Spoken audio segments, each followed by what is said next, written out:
Did you ever wonder if sound could be more than just music to your ears? Could it possibly become a weapon?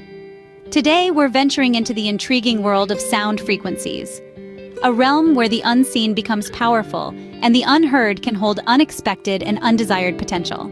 We'll explore how something as common as sound could transform into an unlikely tool or even a weapon. So, prepare yourself for an auditory journey like no other. Stay tuned as we delve into the fascinating world of sound frequencies. Before we dive into the details, let's get a basic understanding of what sound frequencies are. You've heard sounds all your life, but have you ever stopped to think about what they really are? In the simplest terms, sound is a type of energy made by vibrations. When any object vibrates, it causes movement in the air particles. These particles bump into the particles close to them, causing them to vibrate too. This sets off a chain reaction, with each particle passing energy to the next. As a result, the vibrations travel through the air in the form of a sound wave.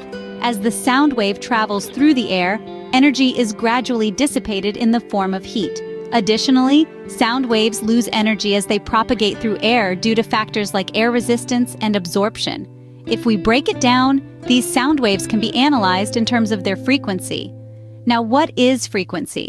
Frequency is the rate at which something occurs over a particular period of time or in a given sample. In terms of sound, it's the number of sound vibrations in 1 second. Measured in hertz, named after the German physicist Heinrich Hertz, it's a unit that helps us understand the pitch of the sound we hear. A low-frequency sound, say 50 hertz, is perceived as a low-pitched sound like the deep growl of a bass guitar. On the other hand, a high-frequency sound, like 10,000 hertz, is perceived as a high-pitched sound, like the shrill of a whistle. Now let's talk about the range. Humans can hear a pretty broad range of frequencies, typically between 20 Hz and 20,000 Hz. Below and above this range, sounds exist that we can't hear, but some animals can. Elephants can pick up very low-frequency sounds or infrasounds below our hearing range, and bats can detect high frequencies or ultrasounds well beyond what we can perceive. But remember, the frequency of a sound isn't just about pitch. It also contributes to the texture and quality of the sound. That's why a violin and a flute playing the same note sound different. They have different frequency content. Now that we've laid the groundwork, we can explore the more intriguing aspects of sound frequencies. Sound frequencies are not just about audible sound. They have many applications that we might not be aware of. What if I told you that the very sound waves you're listening to right now have the potential to do so much more than just carry a message? Let's take a detour into the world of medicine. Ultrasonography, a household name in the medical field, is a diagnostic imaging technique that uses high-frequency sound waves to produce images of the organs in the body. These sound waves are so high-pitched that they're beyond the reach of human hearing. From visualizing a baby in the womb to detecting diseases, the application of sound frequencies in medicine is truly remarkable. Now, let's move to the construction industry, where sound frequencies play a crucial role too. Ever heard of sonic drilling? It's a drilling technique that uses high-frequency, resonant energy to drill through earth formations. The drill bit vibrates at a frequency of up to 150 hertz, causing the earth around it to fluidize and allowing it to penetrate the ground more easily. Sound in this case is literally breaking new ground. Switching gears to the field of communication technology, we find that sound frequencies are the backbone of our digital world. Think about it. Every time you ask your virtual assistant a question, you're using sound frequencies. The microphone in your device picks up the sound of your voice, converts it into electrical signals, which are then translated into digital data. And all of this happens at lightning speed, thanks to the power of sound frequencies. So as we can see, sound frequencies are much more than just waves carrying sound. They are instrumental in shaping the world around us, from our health to our built environment, and even our digital communications. But what if I told you that sound frequencies could also be used as weapons? Sound frequencies can indeed be turned into weapons. This might sound like science fiction, but it's science fact. We've seen sound frequencies being used for communication, healing, and even navigation. But when harnessed in a certain way, these frequencies can turn into tools of disruption, disorientation, and sometimes destruction. Let's dive into the world of sonic weapons, where sound isn't just a sensory experience, but a tactical tool. Sonic weapons, often termed as non-lethal or less lethal weapons, are devices that use sound to inflict harm, discomfort, or to control behavior. These weapons work on the principle of projecting sound waves of high intensity towards a target, causing various physiological effects. One of the most well-known examples of these is the long-range acoustic device, or LRAD. Used primarily for crowd control, LRADs emit a high-pitched, highly directional sound that can cause severe discomfort and even temporary hearing loss. While primarily used by law enforcement and military, smaller personal versions are available for civilians. But sound frequencies can also be used in warfare. During the Cold War, for instance, infrasound was explored as a potential weapon. Infrasound refers to sound waves with frequencies below the range of human hearing. These low-frequency vibrations can cause a variety of unsettling physical symptoms, including nausea, headaches, disorientation, anxiety, and even a sense of dread. Now, let's shift our focus from the battlefield to everyday life. Personal sonic devices are becoming increasingly popular in the realm of personal defense. These devices emit a high-frequency sound that's discomforting to potential attackers, but largely inaudible to the user. They're compact, easy to use, and can provide a non-violent means of deterring threats. Some examples are various sonic whistles and grenades, sirens, and stun devices.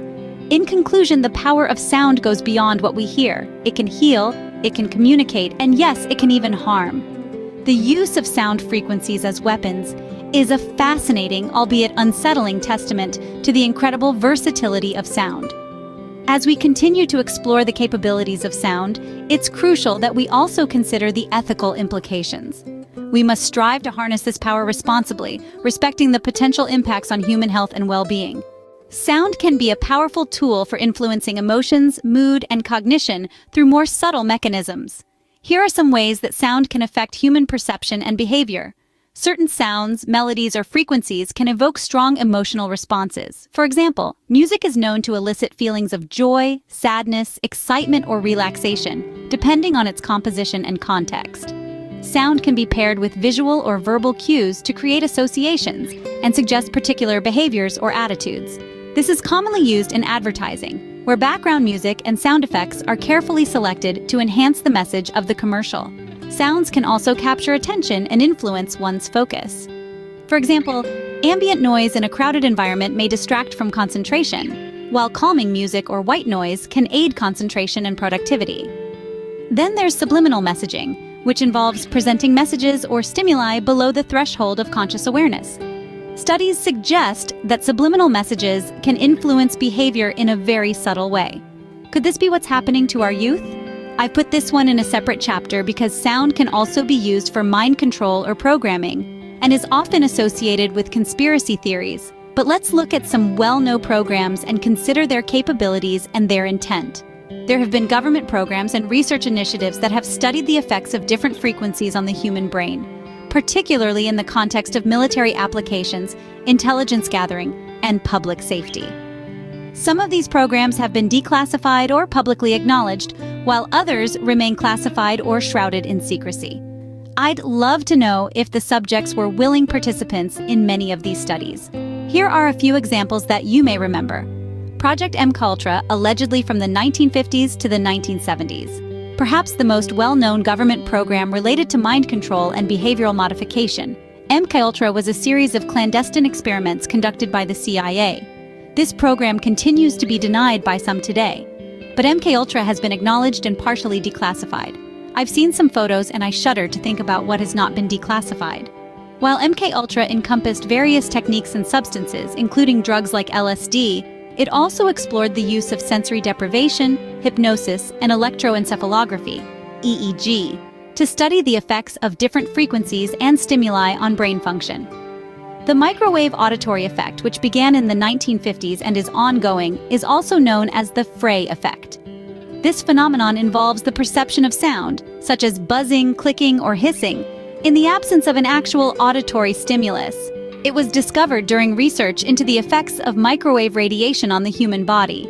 Many have concerns about the potential use of directed energy weapons for non-lethal crowd control or psychological warfare. Non-lethal weapons research is ongoing in many governments, including the United States, Russia, and China. who all have ongoing research programs focused on the development of non-lethal weapons, including those based on directed energy technologies.